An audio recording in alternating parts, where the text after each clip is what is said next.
कि प्रधानमंत्री नरेंद्र मोदी जिस प्रकार का नाटक करते हैं, जिस प्रकार की नौटंकी करते हैं, उससे उनकी जो हैसियत है वो संगी मंडली में एक जोकर से अधिक महत्वपूर्ण नहीं लगती है।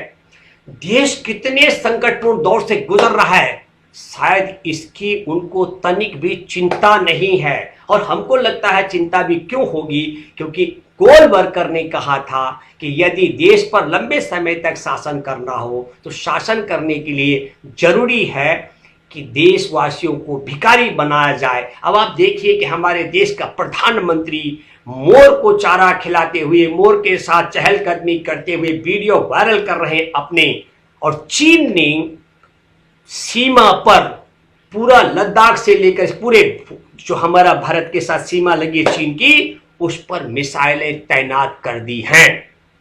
चीन मिसाइलें तैनात कर चुका है, 5 जगह हमारे यहां कब्जा करके बैठा हुआ है। 20 जवानों को पहले वहीं पर 15 जून की हत्या कर चुका है, 76 को घायल, जिनमें से एक और शहादत हो चुकी है। और भारत के प्रधानमंत्री देश को भी, मैं इसलिए कह रहा हूं कि कोरोना चीन से चला था और भारत पहुंच करके क्या हुआ, देश में प्रधानमंत्री नरेंद्र मोदी से एक सवाल हम सबको करना चाहिए। प्रधानमंत्री नरेंद्र मोदी 5 ऐसे काम बता दे जो देशवासियों के हित में हुए हो तो मैं मान जाऊंगा। बहुत वादे किए हैं प्रधानमंत्री नरेंद्र मोदी जी ने। तो एक वादा किया था कि भाई मैं तो ईमानदारी से अगर नहीं काम कराऊंगा तो झोला उठा करके चल दूंगा। इसलिए प्रधानमंत्री नरेंद्र मोदी ने वादे बहुत किए, बहुत वचन दिए। उन्होंने कहा था मैं 15-15 लाख रुपए दूंगा, मैं विदेश का काला धन वापस लाऊंगा, 2-2 करोड़ लोगों को रोजगार दूंगा, किसानों को लाभकारी मूल्य दूंगा, देशवासियों के अच्छे दिन लाऊंगा, चीन को मैं लाल आंख दिखाऊंगा। लेकिन इसका उल्टा हुआ। हमारे देश के 10 लाख करोड़ रुपए नीरव मोदी जैसे, विजय माल्या जैसे, इनके चौकसी भाई जैसे लूट कर डकैतियां डाल करके मोदी राज में विदेश में जा चुके हैं। लेकिन प्रधानमंत्री नरेंद्र मोदी जी, आपने एक बड़ा अच्छा वादा किया था कि आपने कहा था कि मैं झोला उठा करके चल दूंगा। हम आपसे आग्रह करते हैं, आप चले जाइए, आप झोला उठा करके, आप मोर पालिए, आप खूब तितली उड़ाइए, आप झोला लेकर जहां मर्जी जाइए, जहां मर्जी 10 लाख 20 लाख के सूट पालिए, ताकि आप जब चले जाएंगे, ताकि सचमुच में कोई देशभक्त आपके द्वारा तहस नहस और बर्बाद कर दिए गए भारत को सुधार सके और समाज रोज रोज के आपके ऐसे प्रश्नों, प्रपंचों, पाखंडों से मुक्त हो सके। ये उम्मीद हम करते हैं। उम्मीद करता हूं कि आप अपना कोई वादा, कोई वचन, एक बात भी मोदी आप सच नहीं बोले। हमारे देश के जवानों ने शहादत दी, पर आज तक आपकी हिम्मत नहीं पड़ी कि आप बोले कि हाँ वो भूभाग हमारा था। तो आज आदरणीय मोदी जी, मैं आपसे आग्रह करता हूं और मैं देश के भूतपूर्व सैनिकों से लेकर मौजूदा सैनिक और उनके परिवारों से गुजारिश करता हूं, मैं आपसे प्रार्थना करता हूं, हमारे देश के 21 जवानों ने जिस भूभाग के लिए शहादत दी, हमारे देश का राजदूत विदेश में चीन पे जो गिरड़ा रहा, हाथ जोड़ रहा है कि हमारी 5 जगह कब्जा खाली कर दो, उसके सम्मान के लिए हमारे देश के रक्षा मंत्री से लेकर विदेश मंत्री ने कहा, और हम सब लोग भी कह रहे हैं, अब तो मीडिया भी कहने लग गया, अब तो जनरल बिपिन रावत भी कहने लग गया कि चीन ने हमारे देश में कब्जा कर रखा है। मैं आप सबों से गुजारिश करता हूं कि मेरी इस वीडियो को दूर तक पहुंचाएं, इतना ज्यादा चलाएं जब तक नरेंद्र मोदी ये नहीं कहता अपने मुंह से, नरेंद्र मोदी स्वीकार नहीं करते कि हाँ चीन हमारी जमीन पर कब्जा करके बैठा हुआ है। हमारे देश के 20 बहादुर जवानों ने 15 जून को मातृभूमि की रक्षा के लिए शहादत दी और 76 जवान तब घायल हुए थे, जिनमें से एक और शहीद हो चुके हैं। तब तक के लिए आप इसको दूर दूर तक पहुंचाएं। लेकिन मैं फिर आपसे कहना चाहता हूं कि देश के असल मुद्दों से देश अंदर से खत्म हो चुका है। देश के उद्योग, व्यापार, पर्यटन, देश के बैंक, रेल, तमाम चीजें चौपट हो चुकी है और देश की सीमा भी सुरक्षित नहीं है। ऐसी दशा में नरेंद्र मोदी और मोदी मीडिया जो ध्यान भटकाने का षड्यंत्र करता है, उससे हम सब लोगों को सचेत रहने की जरूरत और आवश्यकता है। आप सब लोगों से पुनः गुजारिश करता हूं, आग्रह करता हूं कि आप सब लोग इस वीडियो को, मैं मेरे व्यक्तिगत तौर पर मैं गुजारिश करता हूं, क्योंकि ये देश के लिए, हमारा देश की हिफाजत के लिए, देश के विकास के लिए हमने प्रधानमंत्री का चयन किया था। हमने मोर पालना है, तितली उड़ाना है, झूठ पर झूठ बोलना है, देश में अफवाहें फैलानी है, देश में अत्याचार करवाने हैं। मैं ये बात इसलिए भी कहना चाह रहा हूं कि न केवल मामला 550 लोगों के मामले में और 2 लाख पर पहुंचने पर देश अनलॉक किया गया। मैं 3 बातें और कहना चाहता हूं कि अकेले कोरोना से कोई नहीं मरता, बहुत कम लोगों की मौत कोरोना से होती है। जो बात मैंने तब कही थी उस बात को आज प्रधानमंत्री नरेंद्र मोदी और दिल्ली का मुख्यमंत्री अरविंद केजरीवाल भी कहने लग गए। कोई इन्होंने बचाव के लिए कुछ ऐसा नहीं किया, जो मरे हैं वो सब हॉस्पिटल में मरे हैं। 3 बातें आप समझ लीजिएगा। अगर कोरोना लॉकडाउन से रुकता तो राजधानी दिल्ली में टोटल 61 लाख से ज्यादा, क्योंकि 1,60,000 मामले ये गिनती करते हैं, सीरो सर्वे के मुताबिक 59 लाख लोगों को पहले कोरोना होकर वो स्वतः ठीक हो चुके हैं। और मुंबई में ये संख्या 75 लाख से ज्यादा है, वहां 40% लोग। लेकिन मैं एक और बात बताना चाहता हूं, ये सब इसलिए कि जो एंटीबॉडी होता है कोरोना होने के बाद वो 2-3 महीने तक शरीर में रहता है। हमारे देश में 30 जनवरी को पहला मामला आ चुका था, 52 दिन बाद प्रधानमंत्री ने कुछ पहल की। इस क्रोनोलॉजी को भी आपको समझना पड़ेगा। जब मध्य प्रदेश में कमलनाथ की सरकार गिरा दी, सरकार गिराने के बाद देश में ताला लगा दिया गया, और जब अयोध्या में अशुभ मुहूर्त पर शिलान्यास करना था उससे 4 दिन पहले 1 अगस्त को पूरे देश से ताला हटाया गया। इस क्रोनोलॉजी को भी आपको समझना पड़ेगा, और यह भी आपको समझना पड़ेगा कि षड्यंत्र के तहत तबलीगी जमात के मरकज पर मुकदमा बना करके विदेशी जमातियों पर जो फर्जी मुकदमा बनाया गया था, सुप्रीम कोर्ट ने तो माफी मांगने की बात की थी। मैं बधाई देना चाहता हूं मुंबई हाई कोर्ट को। मुंबई हाई कोर्ट ने इज्जत बचा ली देश की और वो फर्जी मुकदमे खारिज कर दिए। मैं जमातियों को भी बधाई देना चाहता हूं, और मैं देशवासियों को कहना चाहता हूं कि नरेंद्र मोदी का वही मोदी मीडिया जो इस समय चीन ने सीमा पर मसाले तैनात कर दिए और देश कंगाल हो चुका है, खत्म हो चुका, जो मैंने गिनती कराया, मीडिया उस पर मौन है। वो मीडिया तबलीगी जमात के खिलाफ, उसको कब चीन से चला हुआ कोरोना को उसने मुसलमान बना दिया था। तो मैं आप सब लोगों से गुजारिश करता हूं कि हम सब लोगों को अलर्ट रहना पड़ेगा। और मैं बधाई देना चाहता हूं मुंबई हाई कोर्ट को, जिसने बिहार चुनाव से पहले नरेंद्र मोदी और अरविंद केजरीवाल की पोल खोल करके रख दी। अरविंद केजरीवाल की सरकार ने तबलीगी जमात पर मुकदमा बनवाया और नरेंद्र मोदी ने तबलीगी जमात के पीछे पुलिस और सीबीआई को लगाया। इन सब की पोल खोल हुई। लेकिन मैं एक और गुजारिश करता हूं, तबलीगी जमात पर फर्जी मुकदमा बनवाने वाले सरकार में जो लोग थे, जो अधिकारी थे, जो टेलीविजन और चैनल और अखबार वाले बदनाम करते रहे, मैं आप सब लोगों से गुजारिश करता हूं, मैं बिल्कुल तैयार हूं इन सब पर भी सुप्रीम कोर्ट तो कोई एक्शन लेगा कि नहीं, क्योंकि सुप्रीम कोर्ट की मुंबई हाई कोर्ट में हम सब लोगों को मैं चाहता हूं कि हम सब लोग एकजुट हों और मुंबई हाई कोर्ट में कहें कि फर्जी मुकदमा दर्ज तबलीगी जमात पर करने वाला, तबलीगी जमात को बदनाम करने वाले, तबलीगी जमात का पीछा करने वाला, उस पर सीबीआई और ये सब लगाने वाले लोगों के खिलाफ क्यों नहीं आपराधिक मामले और मानहानि का मामला दर्ज होना चाहिए। मैं बधाई देना चाहता हूं तबलीगी जमात में 44 विदेशी जमातियों को सुप्रीम कोर्ट ने कहा था उनको माफी मांगो, उन्होंने माफी नहीं मांगी। सुप्रीम कोर्ट ने प्रशांत भूषण से कहा माफी मांगो, प्रशांत भूषण ने माफी नहीं मांगी, और तबलीगी जमात के जमातियों ने माफी नहीं मांगी। उसका बड़ा फायदा यह हुआ कि जमातियों को मुंबई हाई कोर्ट ने प्रमाणिक तौर पर कर दिया कि वो फर्जी मुकदमा था। तो आप सब लोगों को जोरदार जिंदाबाद। और मोदी और गोदी मीडिया से देश को बचाने के लिए और देश को संघ परिवार के झूठ और प्रपंच से बचाने के लिए हम सब लोग एकजुट हों। धन्यवाद। जय हिंद। जय भारत में पहले तो कहा कि कोरोना नहीं आएगा, नहीं फैलेगा, गर्मी से मर जाएगा। फिर 550 मामले जब थे तो पूरे देश को ताले में बंद कर दिया। और मैं बार बार जिक्र करता हूं ताकि आपको याद रहना चाहिए कि जब दवा नहीं बनी, टीका नहीं बना, तो फिर अनलॉक क्यों शुरू हुआ। 550 में तालाबंदी कर दी और 1 जून को जब 2 लाख से ज्यादा के मामले उजागर हो गए तो अनलॉक कर दिया था। तब 5000 ज्यादा लोग बताए गए कोरोना से उनकी जान चली गई। और तब अनलॉक 2 1 जुलाई को किया, 6 लाख से ज्यादा मामले उजागर हो चुके थे और करीब 17,000 लोगों की जान जा चुकी थी। और अनलॉक 3 जब किया गया 3 तो 1 अगस्त को तब 17 लाख लोगों के मामले उजागर हो चुके थे और करीब 35,000 लोगों की जान जाना बताया गया था। हालांकि ये सब भी बहुत बड़ा धोखा इसमें हुआ है। आप सब लोगों ने देखा होगा जो यूरोप ने जांच की टेस्ट किट वापस भेजी चीन की, वो चीन से वो खराब रैपिड टेस्ट किटों की खेप भारत मंगाई गई। 250 रुपए की जो किट थी वो कई गुना महंगी कीमत पर बिकवाई गई। हमारा देश में कोरोना में धकेला गया। प्रधानमंत्री केयर की जगह पीएम केयर बनाया गया। पीएम केयर का मतलब सुप्रीम कोर्ट में भी तय हो चुका है कि वह प्रधानमंत्री नरेंद्र मोदी की निजी ट्रस्ट है, वो जैसा मर्जी चाहे उस पैसे का उपयोग करें। और उस ट्रस्ट में भी आप देख रहे होंगे हमारे देश में सरकारी संस्थानों का पैसा भी डाला जा रहा है। इसलिए देश की सीमा सुरक्षित नहीं है। देश के अंदर का सब कुछ, हमारे देश में 15 लाख करोड़ का नुकसान में उद्योग आ गए, 10 करोड़ लोगों की रोजी रोटी चली गई, नौकरी चली गई। संसदीय समिति के समक्ष सरकार का प्रतिनिधि स्वीकार कर चुका है हमारे देश के किसान बर्बाद हो चुके हैं, हथकरघा उद्योग बर्बाद हो चुका, पर्यटन उद्योग बर्बाद हो चुका है। रेडी पटरी खोमचा और साप्ताहिक बाजार लगाने वाले भुखमरी की कगार पर आ चुके, दैनिक मजदूरी करने वालों की दशा बहुत खराब है।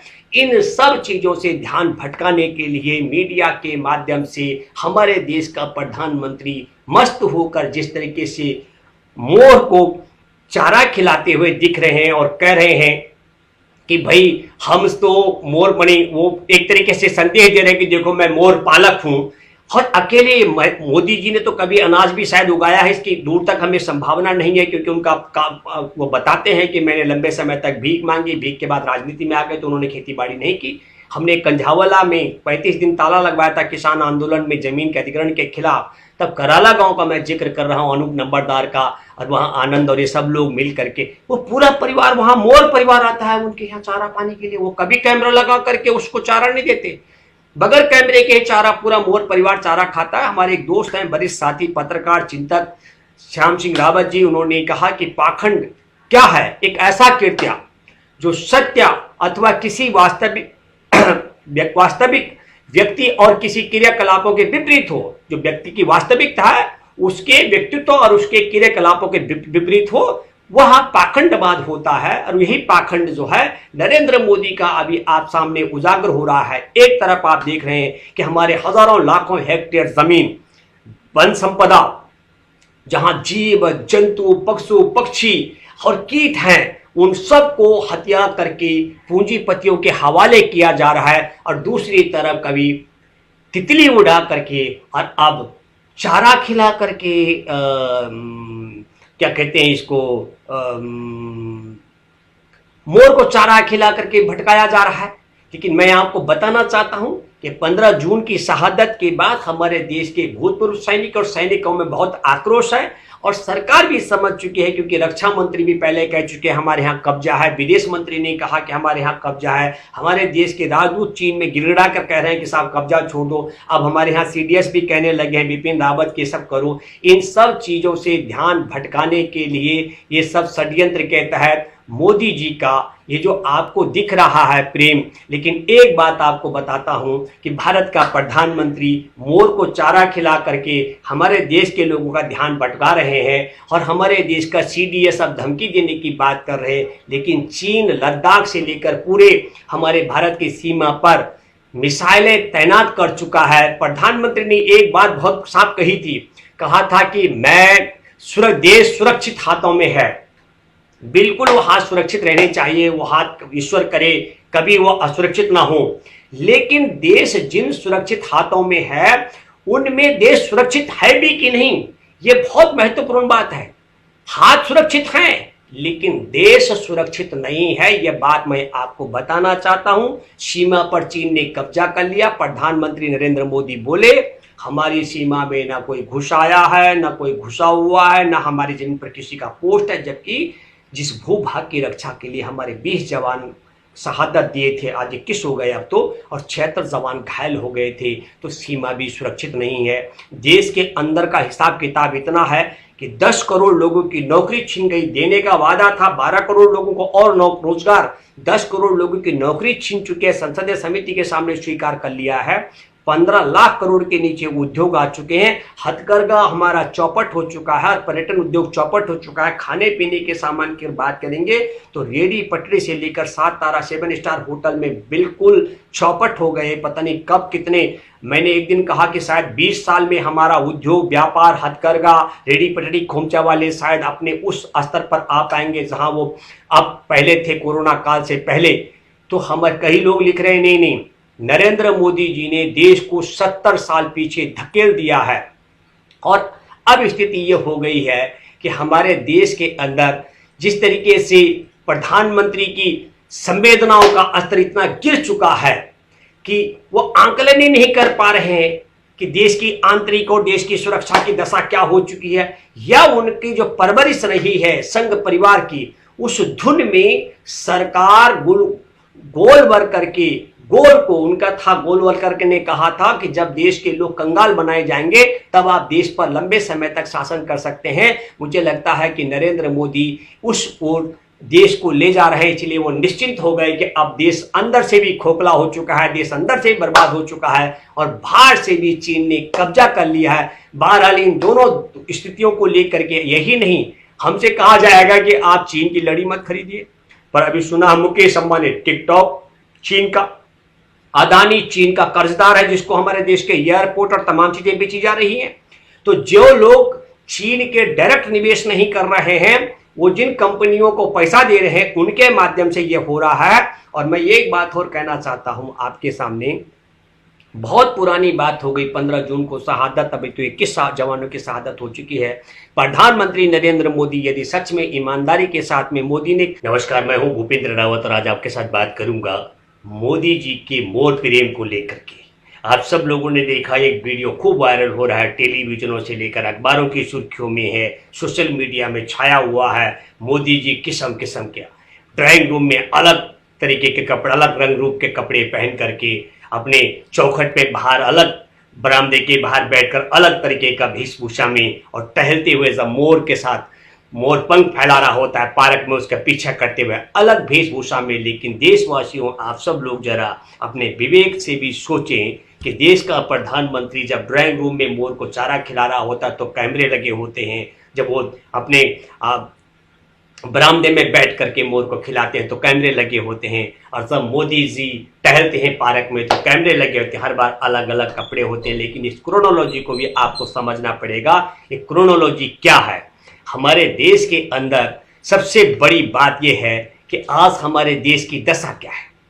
कोरोना के कारण हमारे देश के अंदर 10 करोड़ लोगों की नौकरी जा चुकी है। ये सरकार का प्रतिनिधि स्वयं संसदीय समिति के समक्ष स्वीकार कर चुका है। हमारे देश में चीन ने कब्जा कर लिया हमारे देश की 5 जगह पर, पेंगांग झील से लेकर के देवसांग वाई जंक्शन तक, गलवान घाटी से लेकर गोगरा कोलकाला तक, हॉट स्प्रिंग से लेकर के दौलत बेग ओल्डी तक कब्जा करके बैठा हुआ है चीन। हमारे देश के विदेश विक्रम मिस्त्री चीन में, चीन की सरकार से लेकर वहां के राजनीतिक दल के नेताओं के साथ गिड़गिड़ा कर कह रहे हैं, हाथ जोड़ करके प्रार्थना कर रहे हैं कि चीन हमारी सीमा को खाली कर दे। और हमारे देश में देश के प्रधानमंत्री ने कहा, जब 15 जून को हमारे जवानों की शहादत हुई, 20 जवानों को पीट पीट कर मार डाला था चीनी सैनिकों ने और 76 घायल हुए थे, प्रधानमंत्री जी ने कहा कोई हमारी सीमा में नहीं घुसा है, कोई हमारी सीमा में नहीं घुसाया है और हमारी पोस्ट पर किसी का कब्जा नहीं है। यह बात प्रधानमंत्री ने कही थी। और हमारे chief of army defence general Bipin Rawat, उन्होंने कहा कि चीन यदि जो कब्जाई हुई जमीन पर खाली करके वापस नियंत्रण रेखा के पार अपने सीमा में नहीं जाता है तो हम सैन्य कार्रवाई करेंगे। और यह बात मैं इसलिए कह रहा हूं कि प्रधानमंत्री नरेंद्र मोदी ने 15 जून को जो कहा था कि हमारी जमीन पर किसी का कब्जा नहीं, हमारी जमीन किसी के पास नहीं है, उसके 2 बड़े संदेश। एक, हमारे देश के 15 जून को शहादत देने वाले सैनिकों का अपमान किया गया, जो 76 जवान तक घायल हुए थे, उनमें से एक हवलदार के भी शहादत हो चुकी है। हमारे जवानों की संख्या 21 हो चुकी है शहीदों की। और दूसरी महत्वपूर्ण बात, न केवल संसदीय समिति के ने के समक्ष 10 करोड़ लोगों की रोजी रोटी का मामला कहा गया, हमारा पूरा पर्यटन उद्योग चौपट हो चुका, खत्म हो चुका है, जहां से उसको उबारने की गुंजाइश नहीं है। हमारे देश के उद्योग, छोटे मंझोले उद्योगों की दशा 15 लाख करोड़ के नीचे आ चुके हैं। हमारे देश के व्यापारी तबाह हो चुके हैं, हथकरघा चौपट हो चुका है, किसानों की आत्महत्या, बेरोजगारी पहले ही करोड़ों में थी, और अब तो 10 करोड़ सरकार मान रही है, लेकिन 14 करोड़ लोगों का रोजगार छीन चुका है। विकास दर चौपट हो चुकी है। चीन हमारी सीमा से कब्जा खाली नहीं कर रहा है।